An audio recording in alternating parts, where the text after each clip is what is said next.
আসসালামু আলাইকুম বন্ধুরা, বলুন তো বাংলাদেশ ব্যবহার করা প্রথম যুদ্ধ বিমান কোনটি? বলুন তো কোন ফাইটার জেট এখন পর্যন্ত সবচেয়ে বেশি উৎপাদন করা হয়েছে? কোন ফাইটার জেট সব থেকে বেশি দেশ ব্যবহার করেছে? কি বন্ধুরা, ভেবে পাচ্ছেন না? গুগল করতে হবে না, আমিই বলে দিচ্ছি। উত্তর হলো মিগ-21। হ্যাঁ বন্ধুরা, মিগ-21 হলো বাংলাদেশ বিমান বাহিনীর প্রথম ফাইটার বিমান, যা উপহার দিয়েছিল সোভিয়েত ইউনিয়ন।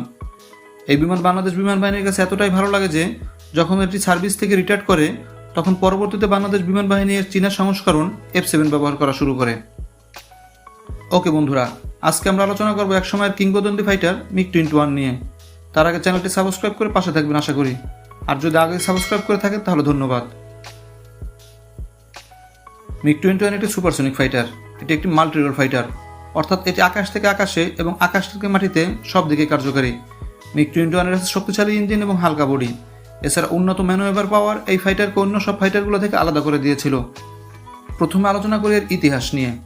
1948 থেকে 1949 সালে মিগ-1 ডিজাইন ব্যুরো মিগ-17, মিগ-19 এবং সুখোই 7 এর সমন্বয়ে একটি সুপারসনিক ফাইটার বিমান তৈরির ডিজাইন সম্পন্ন করে এবং নাম দেন মিগ-21। মিগ-21 এর পরীক্ষামূলক উড্ডয়নের পরে সোভিয়েতরা বুঝতে পারে যে ফাইটার অনুপাতে ইঞ্জিনের ক্ষমতা কম। তখন এই ঝামেলা সরিয়ে তৈরি করা হয় আরেকটি প্রোটোটাইপ।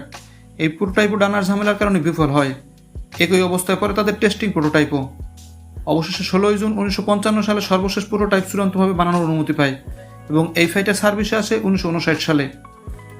পরে সোভিয়েত রাশিয়ার বিমান বাহিনী বহরে এই বিমান যুক্ত করা হয়।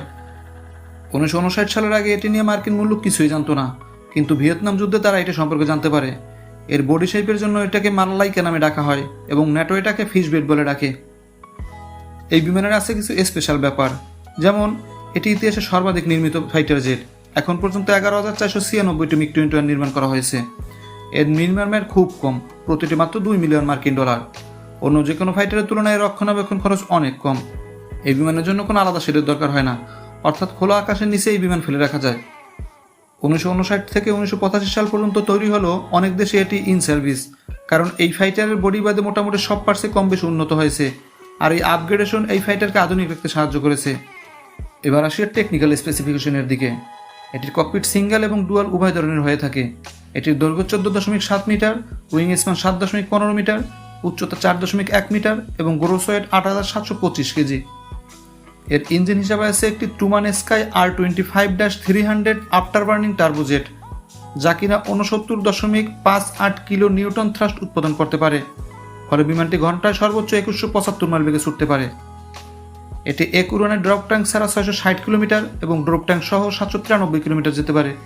এটি ল্যান্ড করতে 550 মিটার দীর্ঘ রানওয়ে দরকার হয়, সেক্ষেত্রে ড্রাগ শুট ব্যবহার করতে হবে। এর আর্মামেন্ট সেকশন আছে একটি GSH-23L অটো ক্যানন, যা কিনা একবারে সর্বোচ্চ 200 রাউন্ড গুলি লোড দিতে পারে। এতে রয়েছে 5টি হার্ড পয়েন্ট, যার একটিতে ড্রপ ট্যাঙ্ক এবং বাকি 4টিতে মিসাইল, রকেট এবং বোমা বহন করা সম্ভব। এর পাখাগুলো ডেল্টা আকৃতির, যা কিনা এটিকে দ্রুত উপরে উঠতে এবং দিক পরিবর্তন করতে সাহায্য করে। এর ইজেকশন সিট হিসেবে ব্যবহার করা হয়েছে SK-1, যা কিনা খুব উন্নত প্রযুক্তির মাধ্যমে তৈরি করা। এই বিমানকে কন্ট্রোল করতে পাইলটের সামনে থাকে রাইট হ্যান্ডেড কন্ট্রোল স্টিক, হাতের বাম পাশে ফ্রেমের সাথে থাকে থ্রোটল, যার মাধ্যমে পাইলট ইঞ্জিন কন্ট্রোল করতে পারে। ডুয়াল ককপিট বিমানের ক্ষেত্রে উভয় ককপিট থেকে বিমানকে কন্ট্রোল করা সম্ভব। পাইলটের সামনে থাকে একটি ডিজিটাল এবং অনেকগুলো অ্যানালগ ডিসপ্লে, যার মাধ্যমে পাইলট বিভিন্ন সিদ্ধান্ত নিতে পারে। সমগ্র পৃথিবীর 60টির মতো দেশ এই বিমানের ব্যবহারকারী, আর তাই বিভিন্ন যুদ্ধে এর ব্যবহার হয়েছে অনেক বেশি। তার মধ্যে ভিয়েতনাম যুদ্ধ, কার্গিল যুদ্ধ, সিরিয়া যুদ্ধ, আফ্রিকা যুদ্ধ, আরব ইসরায়েল যুদ্ধ এবং আমাদের স্বাধীনতা যুদ্ধ অন্যতম। বন্ধুরা, আশা করি আমাদের ভিডিও আপনার কাছে ভালো লেগেছে। যদি ভালো লাগে তাহলে লাইক করুন। আপনি যদি আমার চ্যানেল নতুন হয়ে থাকেন তাহলে সাবস্ক্রাইব করে রাখুন, আর আমাদের ভিডিও সবার আগে আপনার মোবাইলে পেতে বেল বাটনে ক্লিক করে রাখুন। ওকে বন্ধুরা, আজকের ভিডিও এই পর্যন্ত। ভালো থাকবেন বন্ধুরা। দেশকে ভালোবাসুন, দেশের মানুষকে ভালোবাসুন। আল্লাহ হাফেজ।